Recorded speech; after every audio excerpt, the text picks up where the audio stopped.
Pues bueno, yo les voy a platicar un poco del síndrome de Usher en la población pediátrica, actualmente qué estamos realizando y de qué forma podemos apoyar a estas familias ante el diagnóstico.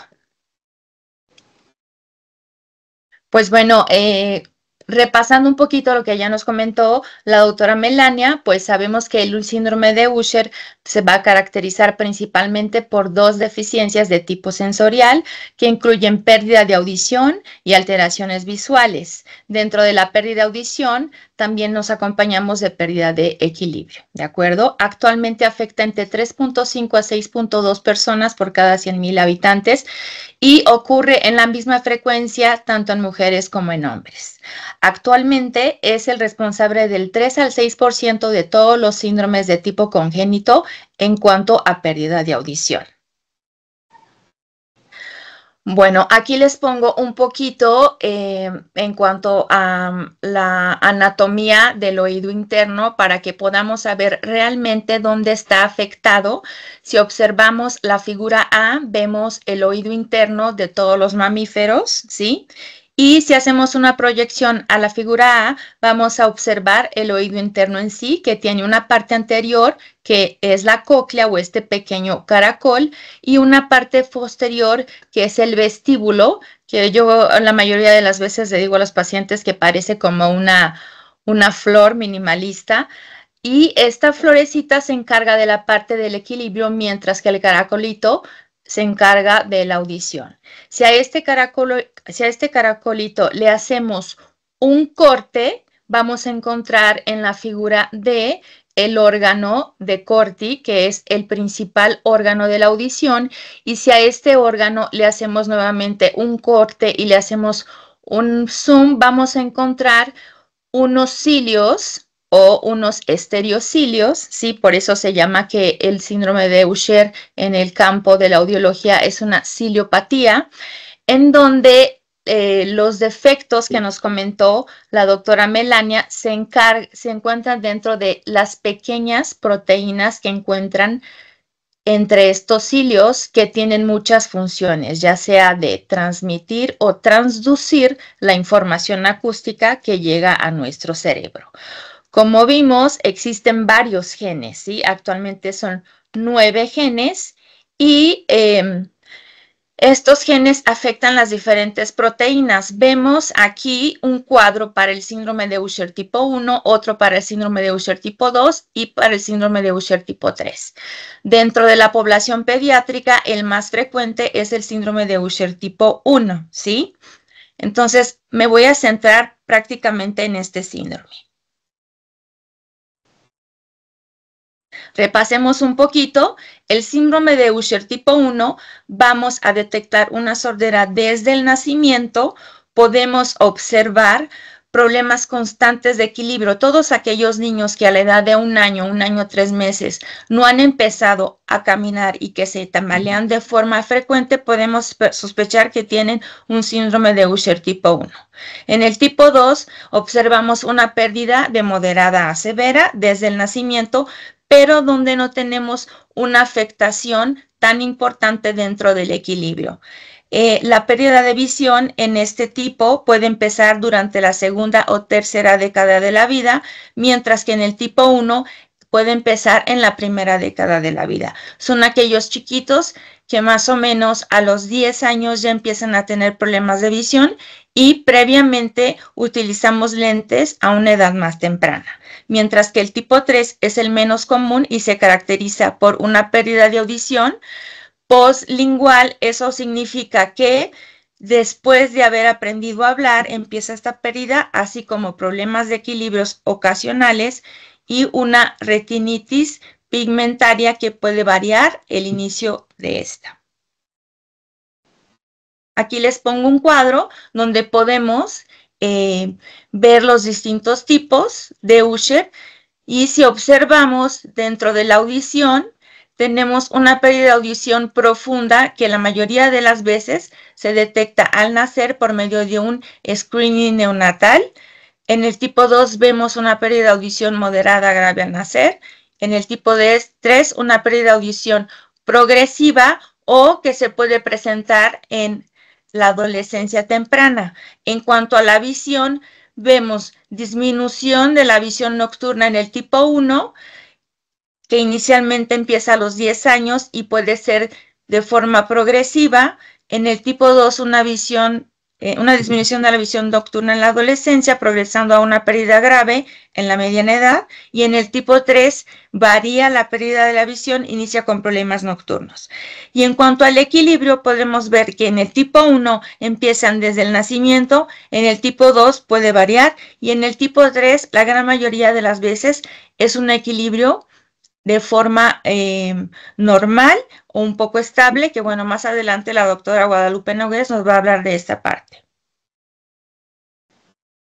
Aquí les comparto el mismo cuadro que nos compartió la doctora Melania, en donde vemos que es un síndrome genético heterogéneo. Eso significa que puede ser causado por diferentes alteraciones genéticas. Dentro del tipo 1, vemos que el más común es el gen MIO7A y el CDH23, encargados de diferentes proteínas. Y en el tipo 2, vemos que el más común es el BLGR1, que es un tipo de proteína transmembranal. Ahora, aquí les comparto una audiometría que es básicamente el estudio que hacemos los audiólogos, en donde, si ustedes observan, el tipo Usher, el Usher tipo 1 es una sordera congénita severa o profunda, donde vamos a observar que la pérdida se va a encontrar entre 90 a 120 decibeles. Son aquellos niños en donde tenemos un 33 a 44% de prevalencia, y son aquellos chiquillos que tenemos que empezar a estimular con auxiliares auditivos y posteriormente hacer una rehabilitación por medio de implantes cocleares. Cuando el tipo 2 vemos que todavía tienen las frecuencias graves conservadas, ¿sí? Y que poco a poco pueden ir progresando, ¿sí? Entonces, la rehabilitación de estos pacientes pudiera empezar con auxiliares auditivos, y en una edad más avanzada tendremos la necesidad de colocar un implante coclear. Mientras que la tipo 3 tiene una pérdida sensorineural progresiva de moderada a profunda. Ahora, como hemos visto en el campo de la medicina, todos nuestros tratamientos y actualidades, la mayoría de ellos están basados en estudios. Entonces, yo quisiera compartirles que el año pasado se publicó un estudio muy interesante en donde se hizo por medio de una observación retrospectiva. ¿Esto qué es? Que se implantaron niños 10 años atrás, y durante estos últimos 10 años fueron observando todo el seguimiento audiológico, y vimos cuáles fueron los resultados más importantes, ¿sí? Muy importante mencionar que todos estos niños que reciben implantes cocleares a una edad temprana necesitan aproximadamente 6 años para desarrollar habilidades auditivas de habla y lenguaje que van a madurar después de la implantación. Con esta rehabilitación que se hace de forma regular, ¿sí? Y comparado con un grupo en donde era no sindrómico, pudimos ver que a pesar de las diferencias entre el grupo sindrómico y no sindrómico, recordando que la doctora Melania mencionó que no sindrómico era aquellos pacientes que tenían un diagnóstico de Usher no referente un diagnóstico de hipoacusia no referente a un síndrome como es el Usher, mientras que el grupo sindrómico en este caso eran niños con Usher. Vemos que pudieron alcanzar resultados similares a pesar de las diferencias iniciales entre ellos. Esto significa que es muy importante la rehabilitación en una edad temprana. Después de 10 años de estos implantes, vimos que el 48.6% de estos niños con Usher y el 36% 60% de los niños que no tenían Usher lograron entender conversaciones sin necesidad de apoyarse en la lectura labiofacial. Además de que el 74.3% de estos niños con Usher y el 67.4% de los niños que no tenían Usher fueron completamente comprensibles en cuanto a su lenguaje para la población en general. Algunos datos importantes. Vemos que los genes relacionados con este tipo de sordera suele afectar la cóclea, así que no dañan la parte neuronal del sistema auditivo, lo cual es un factor importante para que el implante coclear funcione bien. La relación entre el diagnóstico de Usher y el uso de implante va a depender, como les comenté anteriormente, de la edad en la que se diagnostica, de la edad en la que se realiza la implantación, cuánto tiempo estuvieron sin tener una rehabilitación auditiva y qué oído se ha implantado anteriormente.